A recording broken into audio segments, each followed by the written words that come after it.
Les rues de la petite ville de Koulikoro bruissaient encore de la chaleur du jour quand le vieux taxi jaune s'arrêta devant la petite maison en banco peinte en bleu ciel. Les enfants du quartier couraient derrière, criant « Tonton Kofi, ta mère est arrivée !» Kofi sortit de l'atelier de couture attenant à la maison, les mains encore pleines de fils et d'aiguilles. Il essuya sa sueur avec le bas de son boubou et ouvrit grand les bras. Mama Yaba descendit lentement du véhicule, appuyée sur une canne noueuse taillée dans du bois de karité. Son pagne indigo, noué à la taille avec l'élégance des anciennes, semblait absorber la lumière du couchant. Ses cheveux blancs, tressés en fines nattes, encadraient un visage creusé par le temps et par autre chose, quelque chose de plus ancien que les rides. « Mon fils » murmura-t-elle d'une voix rauque, presque chantante. Elle le serra contre elle.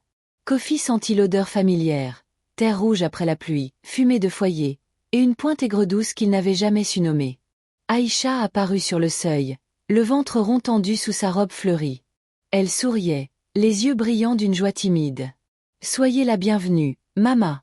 Que la route vous ait été douce. » Mama Yaba tourna lentement la tête vers sa belle-fille. Son regard glissa sur le ventre d'Aïcha comme une main invisible. « Que les ancêtres te gardent, ma fille, » répondit-elle doucement. Puis elle posa sa paume sèche et froide sur le ventre arrondi. Cet enfant, il porte déjà une grande lumière. Aïcha sentit un frisson lui parcourir l'échine, mais elle mit cela sur le compte de l'émotion. Elle invita sa belle-mère à entrer. La vieille femme franchit le seuil en traînant légèrement la jambe gauche, comme si une vieille blessure la réveillait à chaque pas. La nuit tomba vite, comme toujours en cette saison. Dans la cour, Kofi et Aïcha préparèrent le repas. Du thau au mil, une sauce arachide parfumée au poisson fumé, et des mangues bien mûres. Mama Yaba mangea peu. Elle observait. Tout le temps. Quand vint l'heure de dormir, Aïcha s'allongea sur le lit, le ventre lourd, heureuse malgré la fatigue. Kofi embrassa son front et murmura. « Demain, je fermerai l'atelier plus tôt. On ira tous les trois au marché. Mama sera contente. » Mais Mama Yaba ne dormit pas. Assise sur le petit tabouret près de la porte, elle resta immobile dans l'obscurité. Ses lèvres bougeaient à peine, psalmodiant quelque chose que personne n'entendait. Dehors, un chat noir aux yeux jaunes traversa la cour en silence. Il s'arrêta devant la fenêtre de la chambre conjugale, leva la tête et fixa longuement le ventre endormi d'Aïcha. Puis il disparut dans l'ombre, comme avalé par la nuit elle-même. Et quelque part, très loin dans le village abandonné d'où venait Mama Yaba, un vieux baobab craqua dans le vent, comme s'il riait. Les premiers jours passèrent dans une douceur trompeuse. Mama Yaba se levait avant l'aube.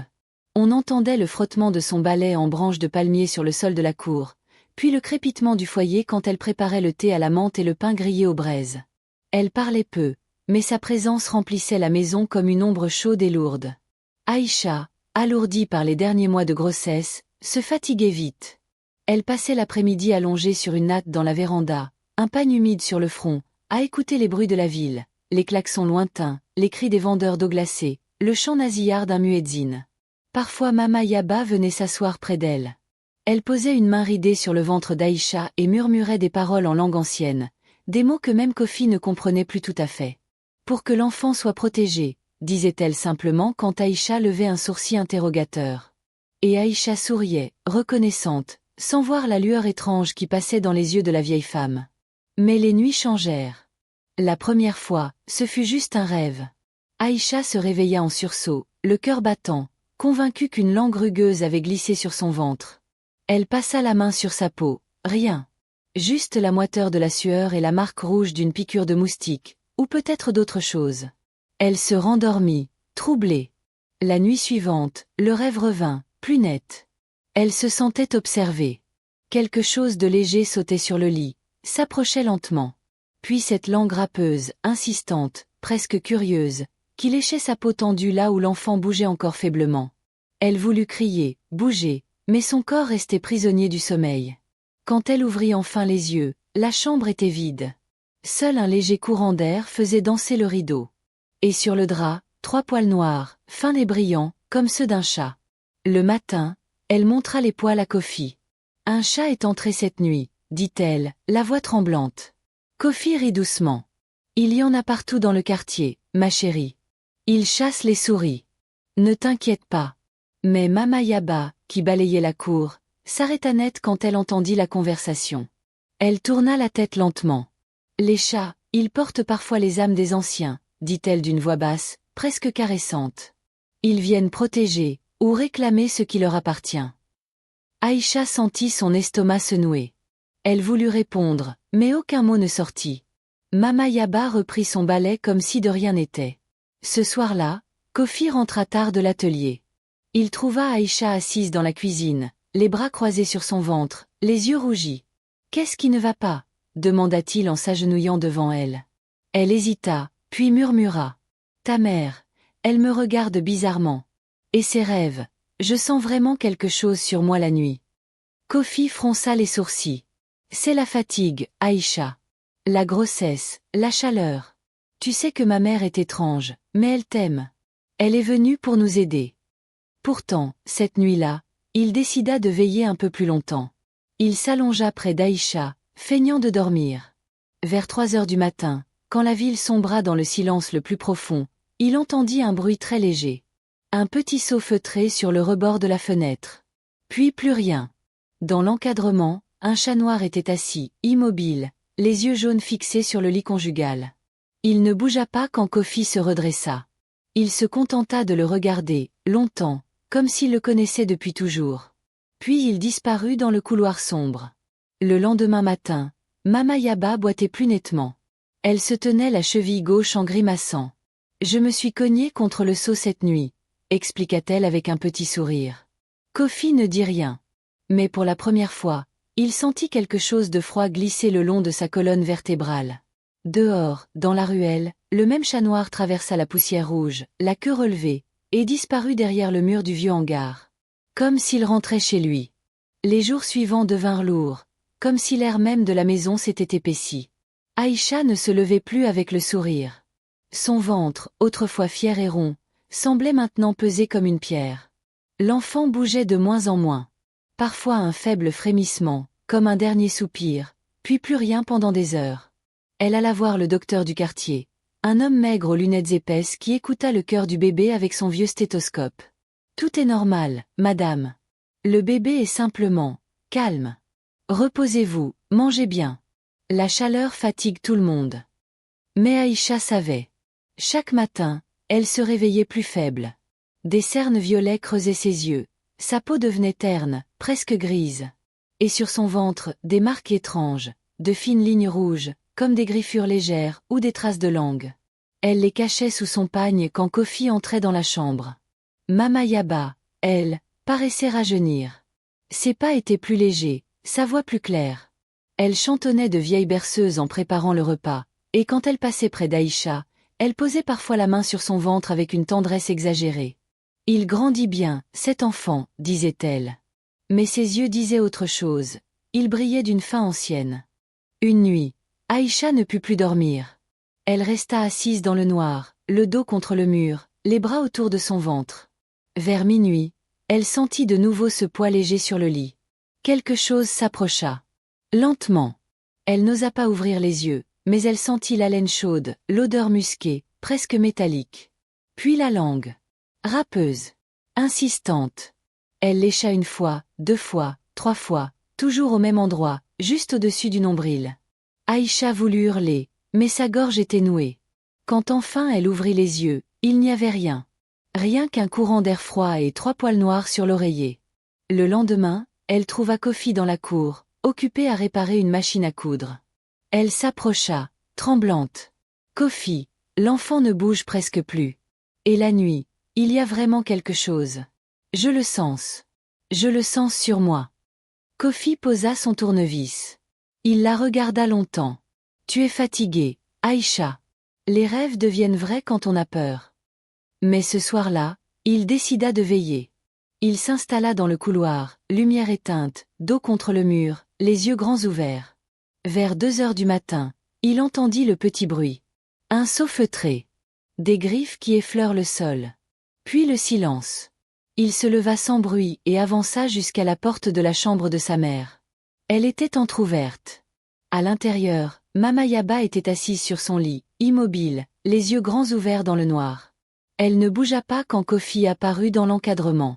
Mais sur sa lèvre inférieure, une goutte de sang perlait, fraîche, rouge sombre. Elle passa lentement la langue dessus, comme pour la faire disparaître, et murmura. « Les nuits en ville sont dangereuses, mon fils. Il y a tant de choses qui rôdent. » Kofi sentit ses jambes trembler. Il retourna se coucher sans un mot. Mais cette fois, le doute était devenu une lame froide plantée dans son cœur. Au petit matin, alors que le coq du voisin chantait, Aïcha se réveilla en pleurant doucement. Elle prit la main de Kofi et la posa sur son ventre. « Il ne bouge plus du tout, souffla-t-elle. Dehors, dans la poussière rouge de la ruelle, le chat noir passa une nouvelle fois. Il s'arrêta, tourna la tête vers la maison, et ses yeux jaunes brillèrent une seconde, comme deux braises dans l'aube naissante. Puis il disparut derrière le mur, la queue basse, comme quelqu'un qui sait que le temps presse.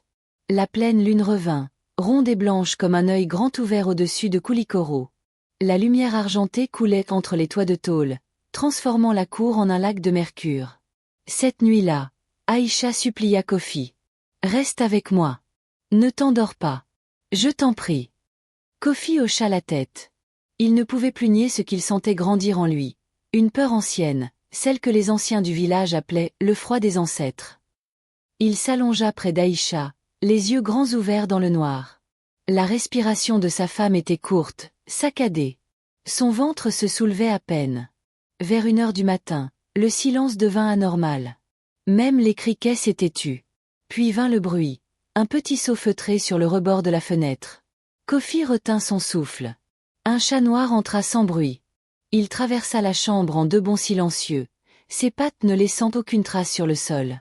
Ses yeux jaunes brillaient comme des charbons ardents. Il grimpa sur le lit, lentement, avec une assurance presque humaine.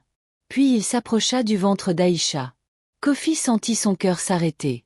Il vit la bête baisser la tête, sortir une langue rose et râpeuse, et commencer à lécher la peau tendue, juste au-dessus du nombril. Chaque coup de langue était lent, méthodique, comme si elle aspirait quelque chose de profond, de vivant. Le ventre d'Aïcha tressaillit faiblement.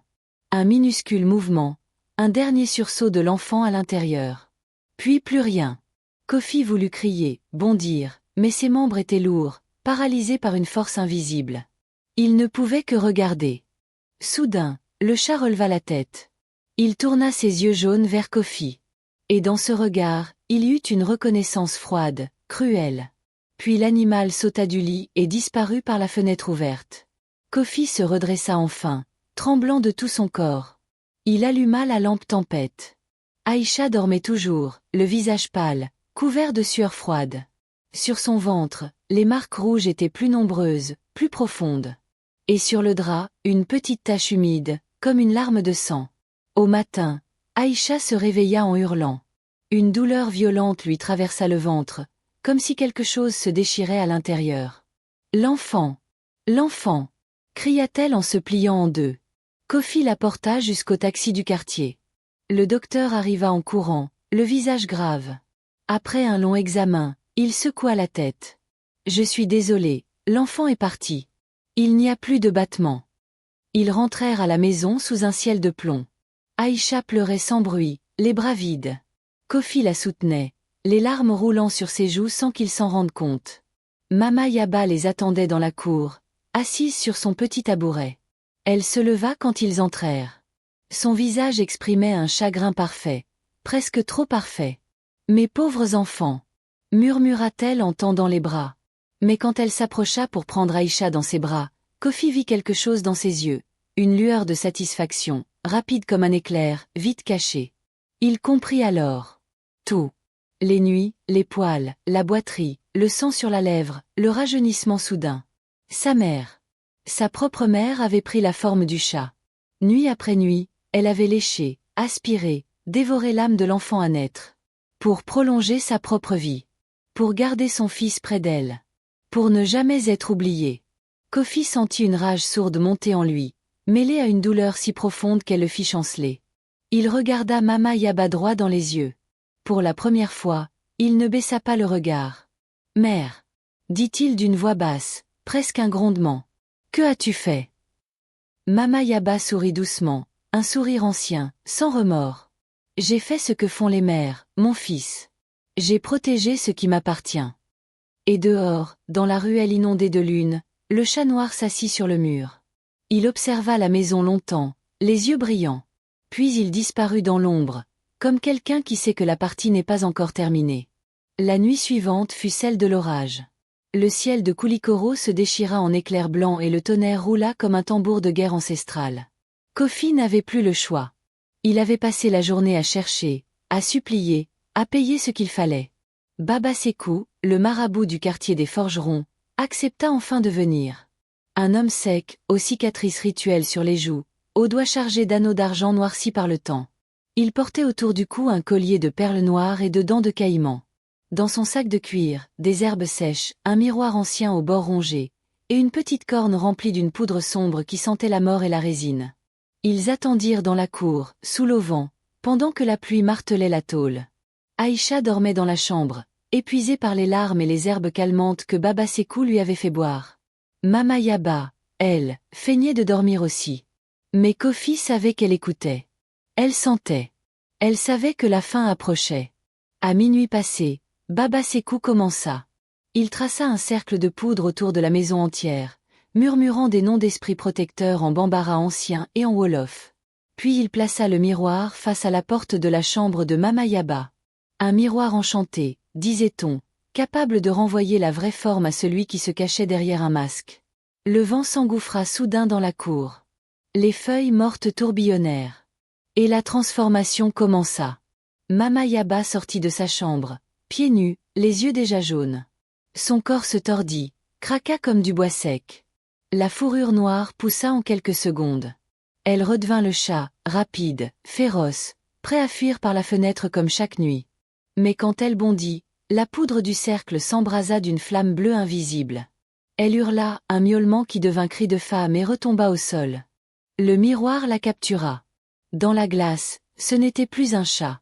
C'était Mama Yaba, mais vieillie de 100 ans en un instant. Peau parcheminée, yeux enfoncés, bouche édentée ouverte sur un hurlement silencieux. Son vrai visage. Celui de la sorcière qui avait volé des vies pour retarder la sienne. « Tu m'as trahi, mon fils !» cria-t-elle d'une voix brisée. « Pour cette femme de la ville. Pour un enfant qui n'était même pas encore né. » Kofi sentit les larmes lui brûler les yeux, mais sa voix resta ferme. « Tu n'as pas protégé. Tu as pris.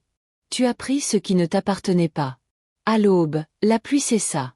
Mama Yaba fut emmenée au village par des cousins venus en urgence.